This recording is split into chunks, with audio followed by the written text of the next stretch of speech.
네, 안녕하세요. 자, 오늘은요, 25번에 대해서 보겠습니다. 자, 25번. 자, 변호인과 관련된 건데요. 자, 변호인의 피의자 조력에 관련돼서 나왔어요. 자, 그런데 지금 보시면은 정답은 1번이라고 체크해 놓으시고요. 자, 순서대로 하나하나씩 기억번서부터 볼게요. 자, 기억번에 보시면은 신체 구속을 당하지 아니한 피의자의 변호인도 체포 구속된 피의자의 변호인과 마찬가지로 피의자 신문 참여를 신청할 수 있다 했는데, 예, 맞는 얘기죠.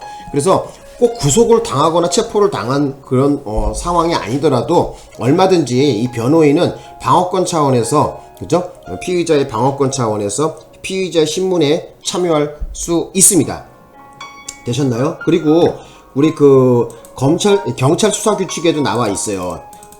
피의자 신문시에 변호인을 변호인을 갖다가 참석시키라고 나와 있어요. 예. 신청하면 얼마든지 가능하죠. 자, 그 다음에 또 볼게요. 니은번.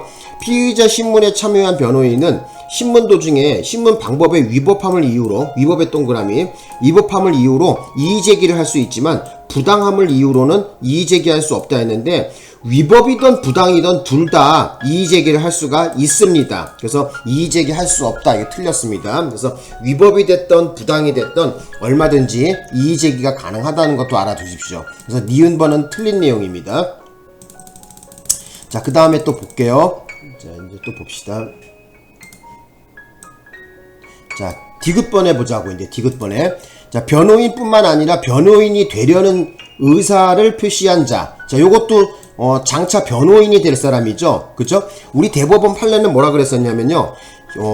당장의 변호인뿐만 아니라 변호인이 되려고 의사표시를 한 자, 변호인 선임서를 냈거나 뭐 이런 경우겠죠. 자, 객관적으로 변호인이 될 가능성이 있다고 인정되면 신체 구속을 당한 피의자와 접견하지 못하도록 제한해서는 아니 된다. 당연한 얘기겠죠. 그죠? 그죠? 예. 그래서 방어권 차원에서 얼마든지 가능합니다. 이거. 예.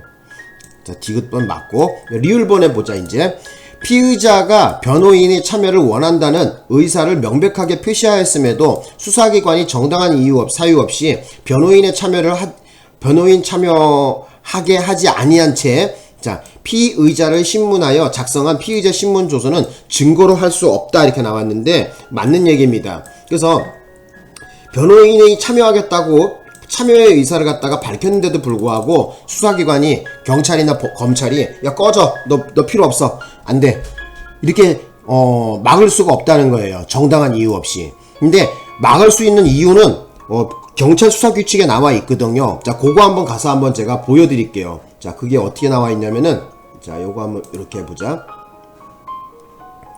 자, 조금만 계셔봐. 요거 보여줄게 내가.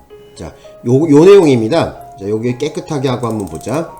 여기 보시면은 이게 경찰 수사 규칙에 나와 있거든요. 수사 규칙. 여기다 적어볼게. 경찰 수사 규칙.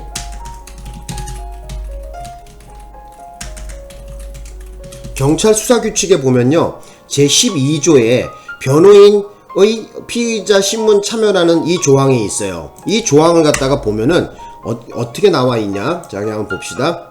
자, 변호인을 신문 참여에 배제하거나, 그죠? 예, 제낄 수 있는 얘기가 나오는데, 사법경찰관리는 법 제243조의 제2 1항에 따라 피의자 또는 변호인, 법정대리인, 배우자, 직계친족, 형제 자매의 신청이 있는 경우 변호인의 참여로 인하여 신문이 방해되거나, 자, 여기 중요하다.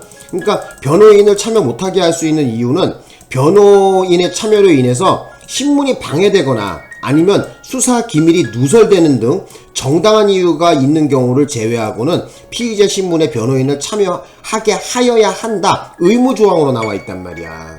되셨나?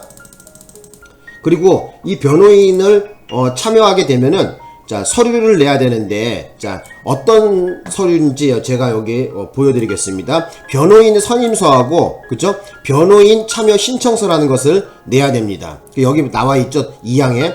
제1항의 변호인의 피의자 신문 참여 신청을 받은 사법경찰관리는 신청인으로부터 변호인의 피의자 신문 참여 전에 다음 각 호의 서면을 받아 제출받아야 한다. 그래서 변호인이 참여하겠다고 한다면은, 그죠? 변호인 선임서하고 변호인 참여 신청서라는 거, 요 두 개의 서류를 첨부해야 돼요.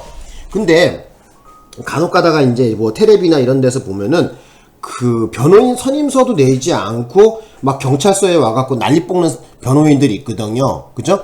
그런 사람들 좀 약간 띨빵한 수사관 같은 경우에는 변호인 선임서라든지 그 사람의 신분이 변호인이라는 것을 확인을 하지도 않고서 뭐 피의자하고 뭐 대면을 시킨다든지 아니면은 뭐 수사 서류를 보여주는 이런 멍청한 짓을 하는 사람이 있어요.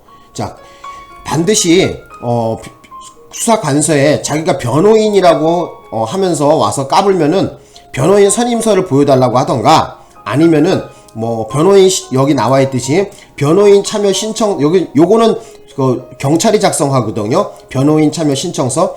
그래서 어쨌든 뭐 이걸 갖다가 적어도 그 변호인의 신분을 반드시 확인해야 되겠죠.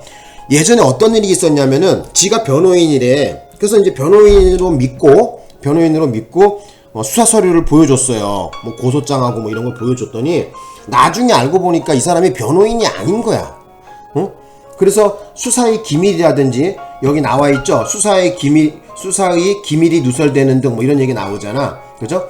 그래서 이런 것이 누출이 돼 갖고 좀 좋지 못한 일이 발생한 적이 있어요. 그래서 반드시 경찰 관서에 와서 호들갑을 떨 때 그 인간이 변호인이 맞는지 안 맞는지 일단 확인을 해야 되겠고, 계속해서 말겐세이를 논다든지 수사에 방해를 자꾸 놓고 자꾸 말끝마다 시시건건 자꾸 시비를 걸면은 변호인 선임서를 내고 나서 얘기하라, 이렇게 얘기를 하시는 게 나아요. 그죠? 여기도 나와 있죠. 그죠? 변호인 참여 신청서. 근데 더 중요한 것이, 우리는 시험을 지금 치는 사람이니까 시험에 대해서 알고 있어야 되겠죠. 그래서 시험과 관련돼서 말씀을 좀 더 드려보자면은, 변호인은 절대적으로 이 피의자를 도와줄 수 있는 어떤 방어권 보호 차원에서 얼마든지 가능은 한데, 단 하나 경찰 수사 규칙 제12조에 의해서 요 경우만 안 되는 거야. 그 경우가 어떤 경우냐면은, 그 변호인이 참여해갖고 신문이 방해되거나 수사 기밀이 누설되는 등, 그죠? 요 사안이 있죠. 요거는 여러분들이 꼭 알아둬야 돼요. 자, 다시 한번, 신문이 방해되거나 수사 기밀이 누설되는, 자, 요러한 행위가 없는 한, 그죠? 정당한 사유가 있는 경우를 제외하고는 피의자 신문에서 바로 변호인을 반드시 참여를 시키는 것이 훗날 분란의 소지를 제거할 수 있겠죠. 만약에 그렇게 안 하고 나서 신문 해갖고 신문조서 작성한 거 있잖아요. 그 경우에 증거 능력이 없어갖고 그냥 꽝 치는 경우도 봤어요.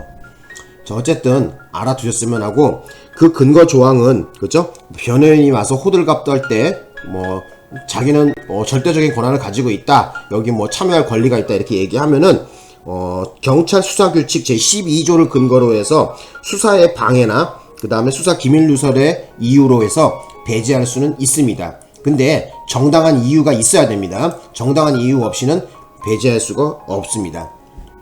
자, 그 다음에 미음번해 보겠습니다.